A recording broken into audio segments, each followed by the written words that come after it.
Atchutapuram సెజ్లో reactor పేలిన ఘటనలో మృతుల సంఖ్య 18కి చేరింది. మృతుల సంఖ్య ఇంకా పెరిగే అవకాశం ఉన్నట్టు సమాచారం. గాయపడిన కార్మికులకు అనకాపల్లి ఏరియా ఆసుపత్రిలో చికిత్స అందిస్తున్నారు.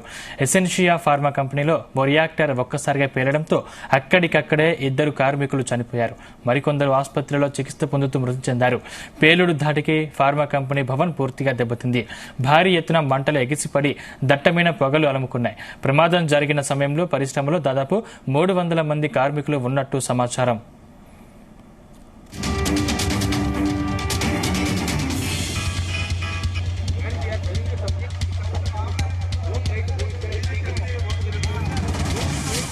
రియాక్టర్ పేలుడు ధాటికి పరిశ్రమలోని మొదటి అంతస్తులో స్లాబ్ కూలిపోయింది. శిథిలాల కింద పలువురు చిక్కుకున్నట్టు కార్మికులు చెబుతున్నారు.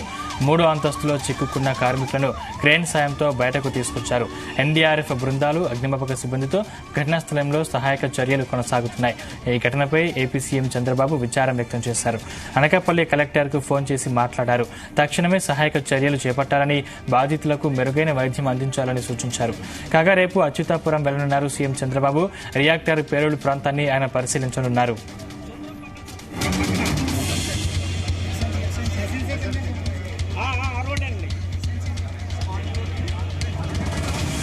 సెజ్లో వరుస ప్రమాదాలు జరుగుతున్నా inspector factory, pollution board, fire department పట్టించుకోవడం లేదని కార్మికులు ఆందోళన చేపట్టారు. ఎప్పటికప్పుడు ఆడిట్ నిర్వహించకపోవడం వల్లే ప్రమాదాలు జరుగుతున్నాయని మండిపడ్డారు.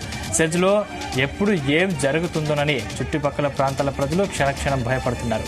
కంపెనీలో జరిగిన ప్రమాదంపై విచారణ జరిపి క్రిమినల్ చర్యలు తీసుకోవాలని కార్మిక సంఘాలు డిమాండ్ చేస్తున్నాయి. ఇదే అంశానికి సంబంధించిన మరింత పూర్తి సమాచారం మా ప్రతినిధి శ్రీనివాస్ అందిస్తారు. శ్రీనివాస్. Thank you Sandeep. అనకాపల్లి జిల్లాలో అచ్యుతాపురం సైజులో రియాక్టర్ పేలిన ఘటనలో మృతుల సంఖ్య 14కు చేరింది. మృతుల సంఖ్య ఇంకా పెరిగే అవకాశం ఉందంటూ కూడా స్థానికులతో పాటు అక్కడ ఉన్నటువంటి సిపిఐ, సిపిఎం నాయకులు కూడా తెలియజేయడం జరిగింది. అటు కార్మిక సంఘాలు కూడా దీనిపై ఇప్పటికే సమీక్ష నిర్వహించారు. ప్రతిసారి రియాక్టర్లు పేలుతున్నా ఇక్కడ ఎటువంటి ఫైర్ డిపార్ట్మెంట్ కానీ అటు లైఫ్ డిపార్ట్మెంట్ ఎటువంటి చర్యలు చేపట్టట్లేదంటూ కూడా ఇప్పటికే అనేక నిరసనలు అయితే చేపట్టడం జరిగింది. అయితే అనకాపల్లి ఏరియా ఆసుపత్రిలో చికిత్స అందిస్తున్నారు గాయపడినటువంటి కార్మికులకి. ఎసెన్షియా ఫార్మా కంపెనీలో ఓ రియాక్టర్ ఒక్కసారిగా పెరగడంతో అక్కడికక్కడే 2 కార్మికులు చనిపోయారు. మరికొందరు ఆసుపత్రిలో చికిత్స పొందుతూ కూడా మృతి చెందడం జరిగింది. పేలుడు దాటికి ఫార్మా కంపెనీ భవనం మొత్తం పూర్తిగా దెబ్బతినడం జరిగింది. భారీ ఎత్తున మంటలు ఎగిసిపడి దట్టమైన పొగలు అలుముకున్నాయి. ఆ పొగలతో చుట్టుపక్కల గ్రామాల ప్రజలు కూడా చాలా ఇబ్బందికి గురవడం అయితే జరిగింది.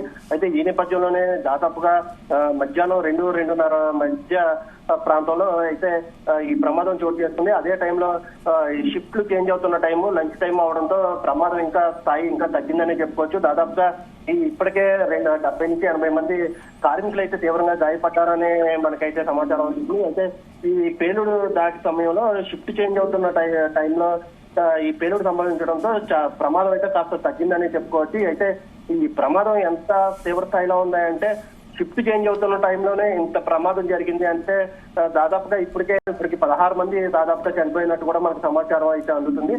నిన్న గత కొద్ది రోజులుగా ప్రమాదాలు జరుగుతున్నప్పటికీ కూడా ఫైర్ సిబ్బంది కానీ ఇటు పొల్యూషన్ డిపార్ట్మెంట్ కానీ ఎటువంటి చర్యలు చేపట్టలేదంటూ కూడా అక్కడ ఉన్నటువంటి కార్మిక సంఘాలతో పాటు సిపిఐ, సిపిఎం కూడా అక్కడ నిరసనకు అయితే దిగడం జరిగింది. అటు బంధువులు ఎవరైతే గాయపడ్డ బంధువులు ఉన్నారో, మరణించినటువంటి కార్మికుల బంధువులు అయితే ఎవరున్నారో వాళ్ళు కూడా ఇప్పటికే అక్కడికి చేరుకుని నిరసన అయితే వ్యక్తం చేస్తున్నారు. తమకు సరైన న్యాయం చేయాలంటూ కూడా అక్కడైతే నిరసన వ్యక్తం చేస్తున్నారు సందీప్. అయితే ప్రస్తుతానికైతే మనకు అందిన సమాచారం ప్రకారం ఇప్పటికైతే దాదాపుగా ఆ టైంలో షిఫ్ట్ చేంజ్ టైంలో జరిగిన ప్రమాదం వల్ల చాలా వరకు ప్రమాదం తీవ్రత తగ్గిందనే చెప్పుకోవచ్చు. మృతుల సంఖ్య కూడా తగ్గిందనే చెప్పుకోవచ్చు.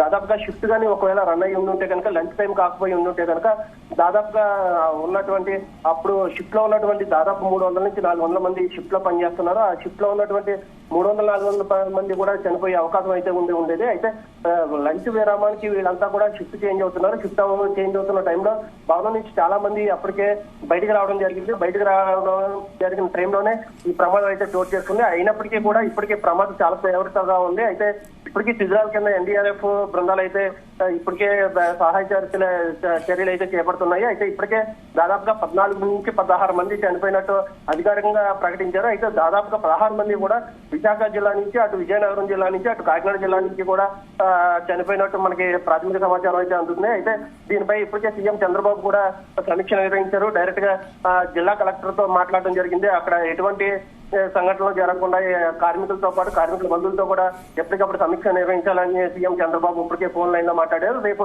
ఉదయం సీఎం చంద్రబాబు నాయుడు ఘటనా స్థలానికి చేరుకున్నారు. ప్రమాదంలో చిక్కుకున్నటువంటి ప్రమాదంలో ఎవరైతే ప్రమాదానికి గురయ్యారో వారిని హాస్పిటల్లో పరామర్శించున్నారు. అలాగే మరణించినటువంటి మృతులు కుటుంబాలను కూడా రేపు కలవనున్నారు సీఎం చంద్రబాబు నాయుడు. అలాగే విజయవాడ నుంచి హోమ్ మినిస్టర్ అనిత కూడా అక్కడికి చేరుకున్నారు.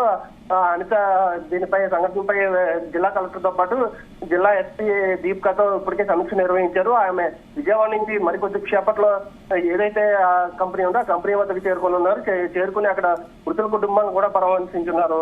సందీప్, శ్రీనివాస్, అంటే చాలా మంది జనరల్ షిఫ్ట్ కి వచ్చారు, ఫోన్ చేస్తే ఎవరూ లిఫ్ట్ చేయడం లేదని కనిపించని కార్మికుల బంధువులు రోధిస్తున్నారు. అంటే వారికి అధికారులు ఎటువంటి భరోసా ఇస్తున్నారు? అయితే అధికారంగా ఎవరో కూడా ఎవరితో మాట్లాడే పరిస్థితి అయితే లేదు. చంద్రబాబు ఇచ్చినటువంటి సీరియస్ వార్నింగ్ తో గత కొద్ది రోజులుగా జరుగుతున్న ఏదైతే ఫార్మా కంపెనీల్లో జరుగుతున్న ఘటనలు ఏవైతే ఉన్నాయో వాటి మీద ఇప్పటికే సమీక్ష కూడా నిర్వహించడం జరిగింది. సీఎం ఎప్పటికప్పుడు ఉన్నత అధికారులతో మాట్లాడడం జరుగుతుంది. నేరుగా అక్కడ ఉన్నటువంటి ఎస్పీకి ఆదేశాలు జారీ చేయడం జరిగింది. అలాగే ఎవరైతే హోమ్ మినిస్టర్ ఉన్నారో వంగలపూడి అనితను కూడా అర్జెంట్ గా అక్కడికి వెళ్లి అక్కడ ఉన్నటువంటి పరిస్థితులు ఏ విధంగా ఉన్నాయో సమీక్షమని చెప్పడంతో ఆమె ఒకటిన విజయవాడ నుంచి రోడ్డు మార్గాన డైరెక్ట్ గా విశాఖ చేరుకున్నారు. విశాఖ నుంచి డైరెక్ట్ గా ఏదైతే అనకాపల్లి స్టేషన్ ఉందో తెచ్చికి చేరుకున్నారు. సందీప్, అయితే అక్కడ ఉన్నటువంటి పరిస్థితులు ఎటువంటి అవాంఛనీయ సంఘటనలు జరగకుండా బంధువులందరినీ కూడా కంట్రోల్ చేయాలంటూ కూడా ఇప్పటికే ఆదేశాలు జారీ చేశారు. ప్రతి నష్టపోయి ఎవరైతే ప్రాణాలు కోల్పోయారో వాళ్ళందరికీ కూడా సరైన న్యాయం చేయాలంటూ కూడా ఇప్పటికే సీఎం చంద్రబాబు నాయుడు అయితే చెప్పడం జరిగింది. రేపు సీఎం విశాఖ చేరుకుని విశాఖ నుంచి నేరుగా ఏదైతే కంపెనీ ఉందో ఆ కంపెనీ వద్దకు చేరుకున్నారో కంపెనీ వద్ద చేరుకుని ఏ విధంగా బ్లాస్ట్ అయింది, అసలు ఈ కంపెనీలో అసలు ఏ విధంగా ఫైర్ సిబ్బంది కానీ కంపెనీలో ఉన్నటువంటి ఆధునిక పరిస్థితులపై కూడా ఆయన సమీక్ష నిర్వహించనున్నారు. రేపు జిల్లా కలెక్టర్ తో పాటు అటు ఫైర్ సిబ్బంది ఇటు ఏదైతే అన్ని డిపార్ట్మెంట్లతో కూడా రేపు సమీక్ష నిర్వహించనున్నారు. ప్రతి దాని మీద క్షుణ్ణంగా పరిశీలించిన తర్వాత నివేదిక తీసుకురానున్నారు. ప్రతి ఒక్కరి మీద చర్యలు చేపడతానంటూ కూడా ఇప్పటికే చంద్రబాబు నాయుడు అయితే చెప్పడం జరిగింది. అయితే ప్రతి ఒక్కరితో కూడా నేరుగా చంద్రబాబు నాయుడు సమీక్ష అయితే నిర్వహిస్తున్నారు. ఈ ఘటనపై తీవ్రంగా కూడా పనిచేస్తామంటూ ఉన్నారు. ఇప్పటికే ఏదైతే ఈ కంపెనీ ప్రతినిధులు ఉన్నారో వాటి మీద కూడా చర్యలు చేపడతాం అంటూ కూడా సీఎం చంద్రబాబు నాయుడు చెప్పడం జరిగింది. అయితే ఏదైతే ఇప్పటికే సీఎం రమేష్ కూడా దీని మీద స్పందించడం జరిగింది. సీఎం రమేష్ కూడా మరికొద్ది సేపట్లో కంపెనీ వద్దకు చేరుకున్నారు. అదేవిధంగా వంగలపూడి అనిత కూడా ఇప్పటికే అక్కడ చేరుకున్నారు. కొంతమంది ప్రతినిధులు కూడా అక్కడికి చేరుకోవడం జరిగింది. అయితే ఆరోగ్య శాఖ మంత్రి కూడా రేపు వస్తారంటూ కూడా ఇప్పటికే అధికారులు అయితే ప్రకటించడం జరిగింది. దీని మీద పూర్తి వివరాలు అయితే రేపు ఉదయం ఏంటనేది తెలుస్తుంది. దీనికి ఎక్స్ప్రెషా ఎంత ప్రకటించాలనేది కూడా తెలియనుంది. అలాగే మాజీ ముఖ్యమంత్రి వైఎస్ జగన్ కూడా ఎల్లుండి రావడం జరుగుతుంది. అక్కడికి ఇప్పటికే వైఎస్ఆర్ ప్రతినిధులు ముఖ్య నేతలు ఎవరున్నారో వాళ్ళని కూడా అక్కడ పంపించడం జరిగింది. అయితే వారు రేపు ఉదయం అక్కడ చేరుకుంటారు అని చెప్పేసి కూడా ఇప్పటికే వైఎస్ఆర్సీపీ నుంచి కూడా అధికారికంగా ప్రకటించడం జరిగింది. అయితే మాజీ సీఎం వైఎస్ జగన్ కూడా ఎల్లుండి అయితే ఇక్కడికి రానున్నారు.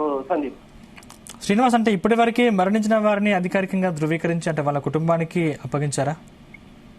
అయితే ఇప్పుడు ఎవరైతే మరణించిన వారు ఉన్నారో వాళ్ళందరినీ కూడా ఇప్పటికే అనకాపల్లి జిల్లా ఎన్టీఆర్ ఆసుపత్రికి అయితే పోస్ట్ మార్టం నిమిత్తం పంపించడం జరిగింది. ఇప్పటికైతే మనకు అందిన సమాచారం వరకు కూడా 16 మంది అయితే చనిపోయినట్టుగా మనకి సమాచారం అందుతుంది. ఇంకా కొంతమంది అయితే శిథిలాల కింద అయితే ఉన్నారన్నట్టు కూడా మనకు తెలిసింది. అయితే దాదాపుగా ఏదైతే ఈ కంపెనీ ఉందో ఆ కంపెనీకి సంబంధించి 5 ఫ్లోర్లు ఉన్నాయి. 5 ఫ్లోర్లో 5 ఫ్లోర్లో ఈ ఘటన చోటు చేసుకుంది. 2వ ఫ్లోర్ లో స్లాబ్ ఇరుగబడి చాలా మంది ఈ శిథిలాల కింద అయితే ఇరుక్కున్నారు. ఎన్డీఆర్ఎఫ్ బృందం కూడా దీని నుంచి రక్షించే ప్రయత్నం అయితే చేస్తుంది. ఇప్పటికీ ఇంకా సహాయ చర్యలు అయితే ఇంకా జరుగుతూనే ఉన్నాయి. చాలా మంది మృతదేహాలు అయితే ఇంకా శిథిలాల కింద అయితే ఉన్నట్టుగా తెలుస్తుంది. దాదాపుగా 20 నుంచి 30 మంది చనిపోయినట్టుగా కూడా స్థానికులతో పాటు అక్కడ ఉన్నటువంటి కార్మికులు కూడా మనకి తెలియజేయడం జరిగింది. అయితే ఇప్పటికి నేరుగా అయితే మనకి ఏదైనా ఉదయానికి కానీ పూర్తి సమాచారం అందనుంది. సందీప్.